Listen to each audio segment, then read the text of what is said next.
I wanted to give you a little bit of an idea about how this thing goes together.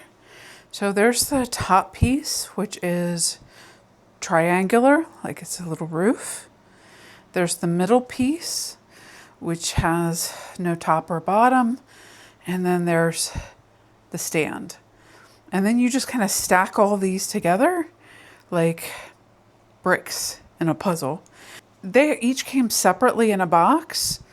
And then the glass was in its own box, and I had to put the glass very carefully into each one of the sections.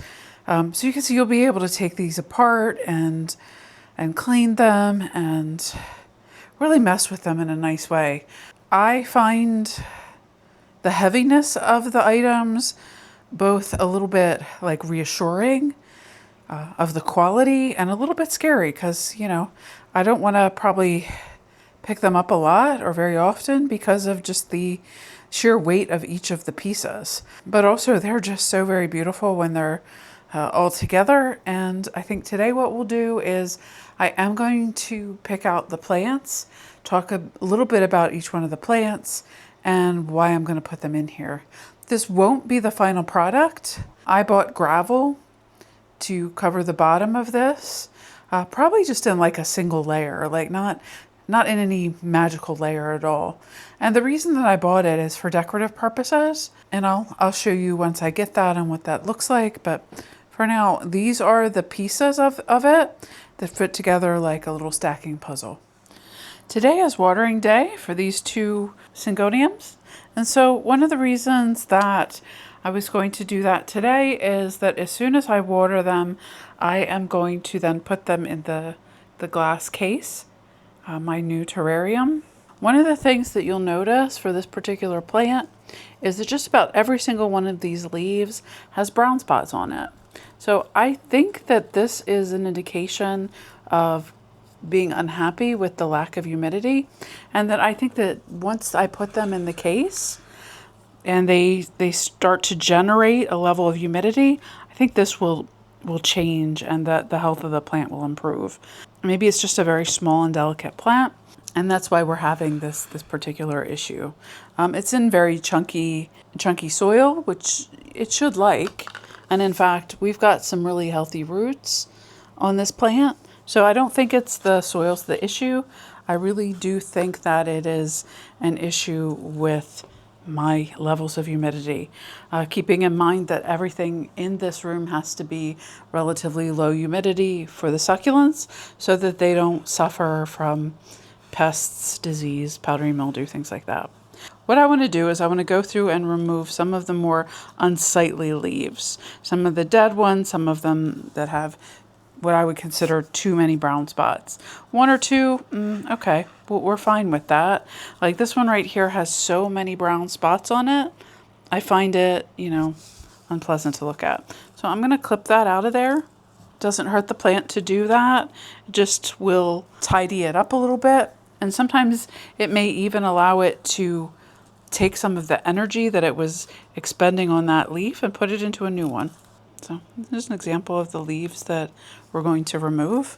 Probably not very many, 3, maybe 4, I don't know, just a couple, so that it doesn't expend energy and then it can, have new growth.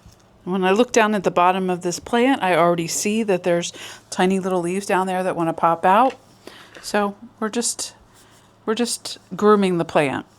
I think that's a useful way to phrase it. Some little tiny dead leaves in here. We'll get those as well. And then when I'm finished, I'll water the plant and we'll stage it in its new position. I think we might stop there. I'm going to head and give this plant a good soaking. It's in a very chunky aeroid type mixture, which my other plants enjoy, and since it's the same species, it should really enjoy this as well. And then I might actually end up setting it aside to let it drain further. And we're going to bring this plant over and talk about it. So this is my Syngonium, probably Neon Robusta. This plant has thrown out a lot of new leaves since I got it, But what I'm noticing is these leaves don't open. And when they do open, let's see if I can find one that did. They're very crinkled. Like, to me, that's telling me that it needs help. And so I want to put it in the terrarium as well. And hopefully these leaves will get the humidity they need to uncurl. And I'll go ahead and there's a really good example. Like it was so scrunched up in that curled format that when it unfurled, it left marks all over the leaf.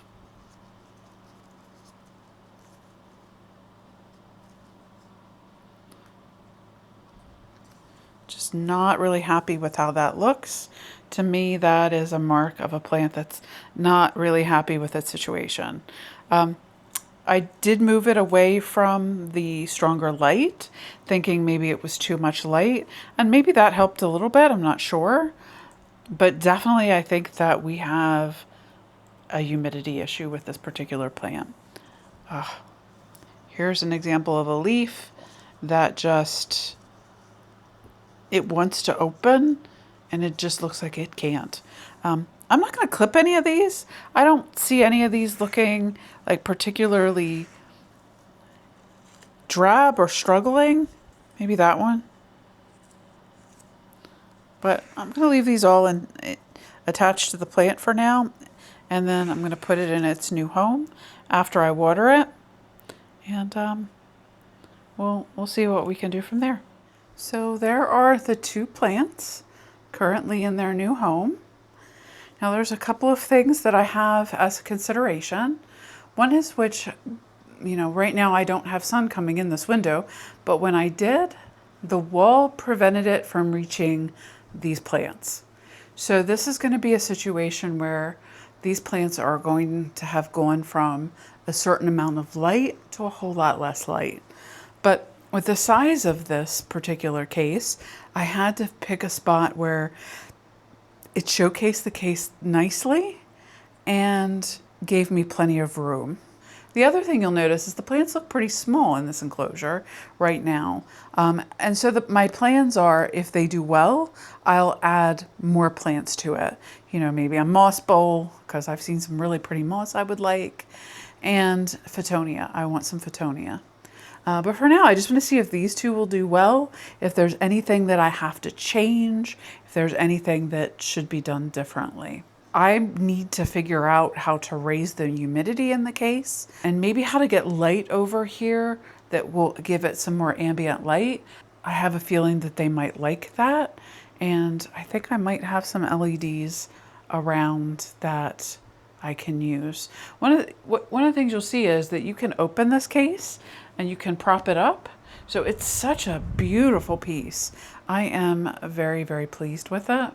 And I had a desk here at one point, and I put that desk in my bedroom to just kind of get it out of the way and just give this terrarium a nice place of honor in the room, because it's going to do some important work for me, and I just can't wait for that. The other reason I chose the biggest terrarium that I could afford is because I understand that when you have plants, you have a tendency to want to fill that space. So even though I've just got these two relatively small ones, I could foresee myself, if these do well, either they're going to grow big and take up a lot more of the space that's in this terrarium, or I'm going to fill it with other plants and it's just going to eventually not be enough. So I didn't want to start out small. I wanted to start out with the biggest and the best that I could afford. And so this is what I bought. Now this isn't the final step. I'm going to put gravel in here and maybe a bowl of water. I think a small bowl filled with rocks and water would add a level of humidity so that when it gets warm in here, humidity would suffuse the area and make the plants happy. But we're going to have to see about that. When I first put the plants in the terrarium, they kind of looked like they were in timeout all by themselves over in this glass case. And it's kind of, compared to the rest of the room, it looked like a really dark corner. So it wasn't very attractive overall. So I put a light in here, and I did manage to make it work well. There's enough of a gap for me to get some thin zip ties in there and to get the cord out. So I thought that was a really interesting way to get them some more light. It's one of my less strong lights, and it's got a shield on the front so it doesn't blind me. And I left the shield off of the back so that it would diffuse the light against the color of the wall. The other thing I did is I filled the bottom of this with polished jade gravel that was mainly meant for fish, but looks amazing in here. I could leave it at this level, and I think that would look fine, but I liked those rocks so much that I bought more. And I'm going to go ahead and put them in here. I actually bought 2 more bags because I'm going to use the other bag for other kinds of installations, maybe outside or maybe anything in here. They're just so pretty and varied and not uniform at all. They give it just such a finished look. But yeah, so that is my finished terrarium. We need to give it a little bit of time to see if the plants like it. They've just been in there for about a week, and most of that week was without any light, except for what ambient light was coming in. So we'll give it a little bit of time, and then in any future videos I might give you an update. But for now, this is my beautiful terrarium and what it looks like in my room. Thank you all for joining. Have a good rest of your day.